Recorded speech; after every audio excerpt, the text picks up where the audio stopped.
getting there.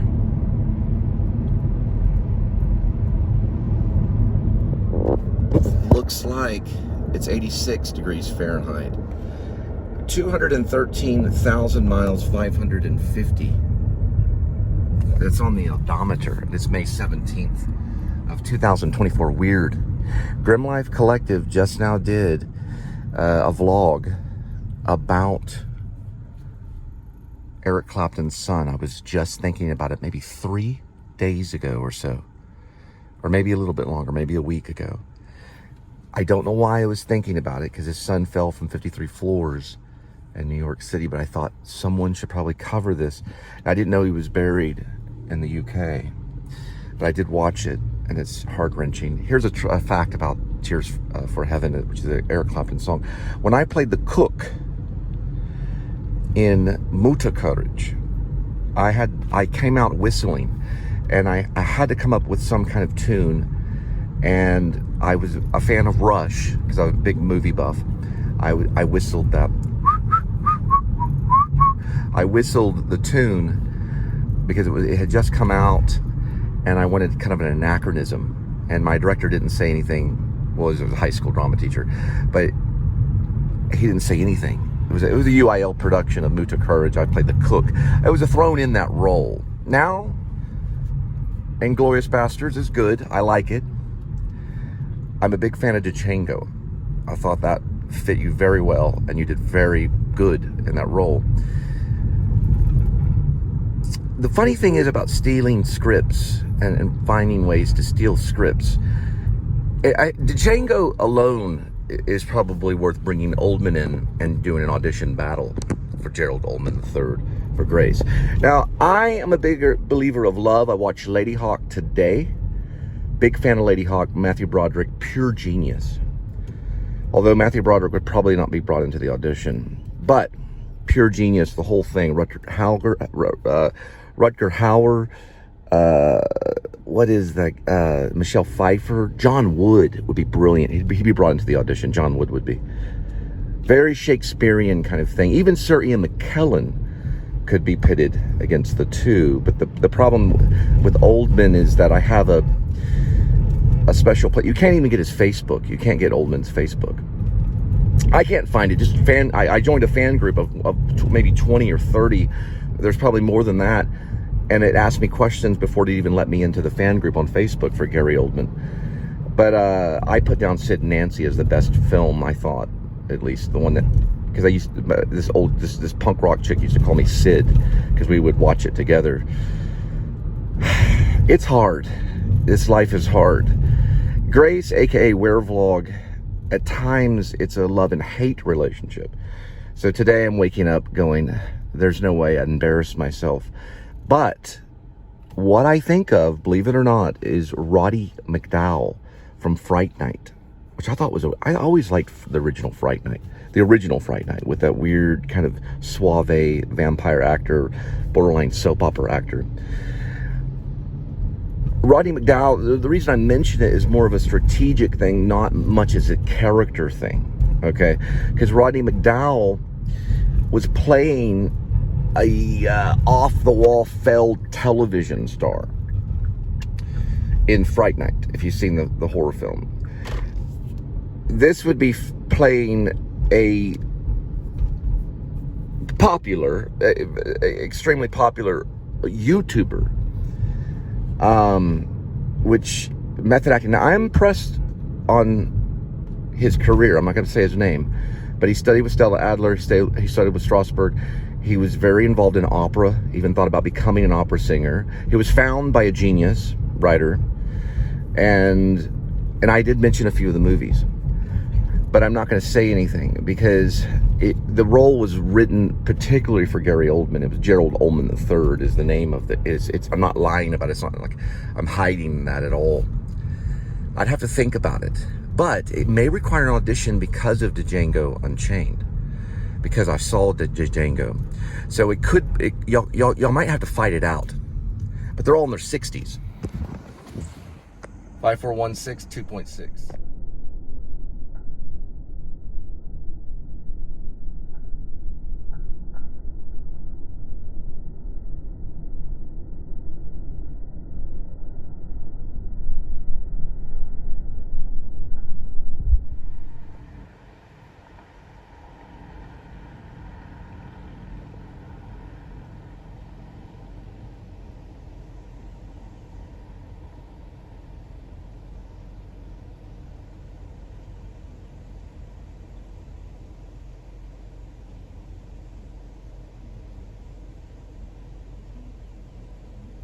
So the flamethrower, it has a name. It's Old Cherry. Now, I know Quentin Tarantino's used 2 flamethrowers. He used one for Inglourious Bastards, and he did use another one for Once Upon a Time in Hollywood. I have no idea if that's a real flamethrower or CGI. I would assume it's a real flamethrower, but I don't know.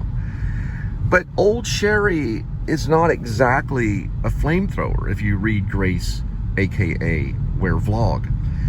It shoots out silver nitrate lava that's very bright, so I'm going to include some type of goggles to wear to shield the eyes, because it's very bright silver nitrate that would just totally ravage the werewolf in one shot. And the reason Post Malone, I'm sorry, not Post Malone, I'm sorry about that. The reason that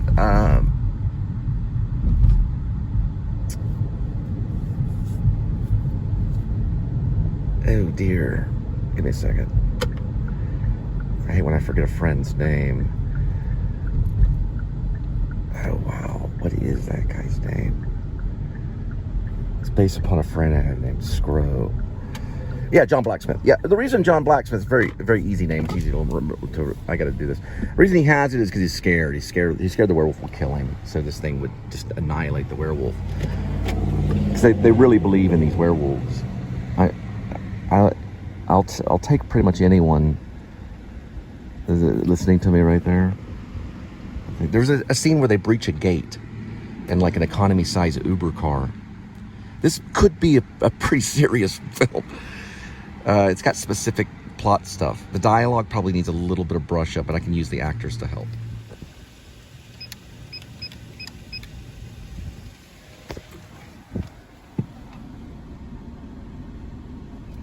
I think this happened to be one time before.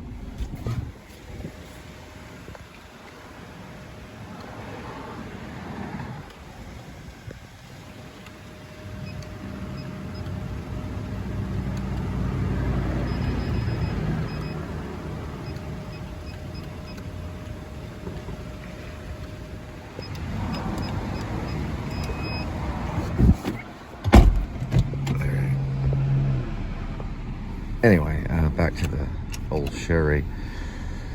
Well, I did open the script today. I perused it and looked at some things. And, okay, here's my critique when I sent Escape from Maine to Johnny Whitworth. He read 40 pages and said it was very wordy, so it's not the end of the world if something's wordy, because there is dialogue and there is description. They read books and stuff, okay? People read books. People read novels. So Escape from Maine is another thing. We'll tuck it in the corner. We'll talk about maybe get another screenplay writer or something, or maybe I'll be brushed up by then and ready to go. Probably will be. I'll probably figure out screenplay writing once I do like a real feature, you know. And Led Zeppelin's done it. They didn't write screenplays, but once you do a feature and you direct it, then you realize what you need to say and what you don't need to say. It's the same thing with plays. And plays, my descriptions are very limited and almost null throughout. Once the dialogue kicks in, there's almost no description. So that's because I've done so much stage work. I know that this would not be needed. We can pencil it in. Probably the reason why is because it's one of my big first. So there's a lot of little describing this, and just for the fun and entertainment for the actors.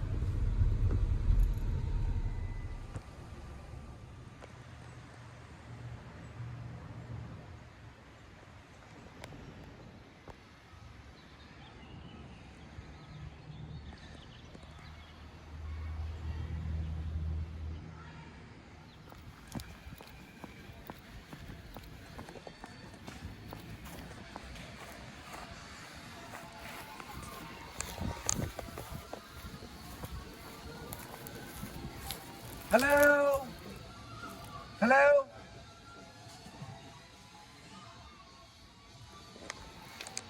Hi, the pizza's here.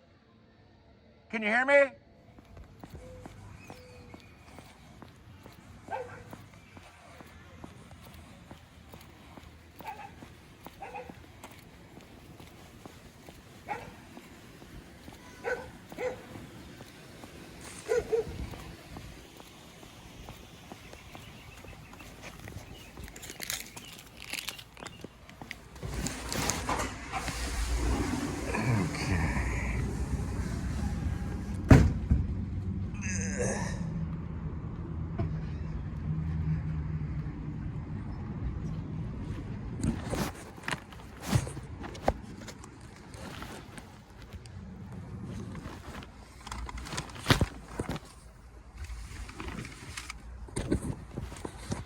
All right, 611.5, 1.8.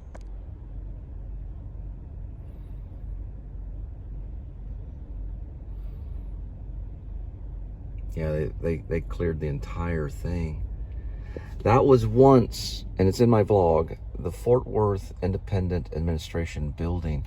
The entire thing was leveled up to the car lot next door, which is a Mini Cooper car lot. I don't know if they relocated or if it was an online thing, you know, because of how popular online stuff is. It probably had textbooks in it. It was for teachers, an administration building. It's all rubble. So probably found a better place for it with better traffic for the teachers, you know. They didn't have to drag themselves there if they didn't even have to go to the administration building. All I know is when I worked at a bank, which I did for 4.5 years, if you're ever called into security, you were an idiot if you showed up. But it never happened to me, but it did happen to someone that I know. And I talked to the guy. Here is a river, and there is the skyline of Fort Worth. I helped this guy named T. He's based on a character I wrote in a play called In Store, which you only have Act 1 on YouTube, but you have both of them in Berlin and SoundCloud. Now, T is in it. I want to say maybe his name is T. T was a nickname that we all gave him. It's a common nickname. And I called him. I said, what's going on with the $600 thing? And he just, you know, dodged the question. The detectives called him years ago, and they said, well, where is it? And I don't know. He told me that he told them that he did a bad thing. T had once done a Whataburger commercial. He's also done a little bit of acting too. He was in a Whataburger national commercial. He was out in Irving. The actors float around Irving and Las Colinas. And I said, well, what's up with the $600 thing, you know? Because I helped him with PayPal a few times to get home, and he was taking Uber and stuff.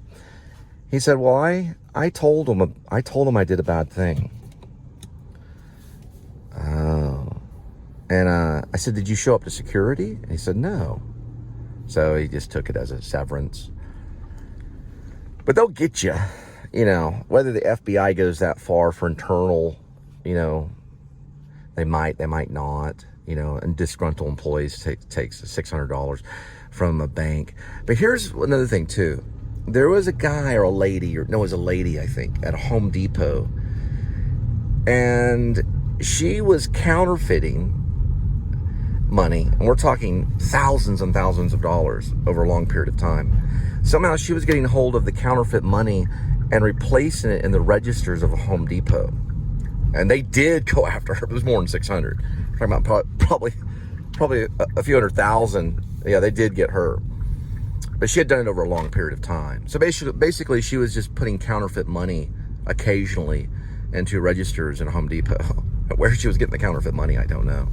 But that's what they would investigate. They'd investigate the counterfeit money. And we would get this counterfeit money. It's in the play, either Act 1 or Act 2. I didn't post Act 2. I don't give it all away. Act 2 has a very dramatic ending. And the guy that liked it, that read for the narration, he was kind of a stand-up comedian that probably only read the play when he was at the play reading. At least when we were recording it, he was reading it for probably the first time. He was narrating it. Yeah, listen, it was not written that way with him going, hey, you know, and doing all this stuff about, you know, these certain words and repeating certain things and all that. None of that's in there. I'm not that genius. Which I was cringing and trying not to cry when that was done. I can't remember the guy's name. He was running Oh Look Theater or Look Theater, something like that. Regardless about that we would find counterfeits. And the lady I worked with was a genius. She has a baby now, and she went to Japan for her honeymoon. She could feel the money and catch a counterfeit by feeling it with her fingers. That's how quick she was. She would teach that. That's how you feel the counterfeit. You feel that? That's a counterfeit. Then she would write on it, put it, well, not on the counterfeit, but she would write on an envelope, Secret Service. It goes to Secret Service in an envelope from the bank. That's where they send it to. They send it to Secret Service. You know, the president's face, or old presidents, you know, like well, that's not even a word, but presidents of the past are on the bills. That's why it goes to Secret Service. If you believe it or not, you have to do the research to figure out what money really kind of is in a way. But regardless, they send it to Secret Service and you immediately do it. It's a very serious thing, even if it's 120, because they want to know if it's a ring, if it's coming from something, you know, if it's coming from a group of counterfeiters. There's a movie, a brilliant movie, a European movie, one of the great movies about the Holocaust. It's called The Counterfeiters. There's other names for it because it's a European film. It is brilliant. I would highly suggest to watch it. Probably one of these right over here. Oh, it's a brilliant movie, but not as good as The Last Butterfly, which is another favorite of mine.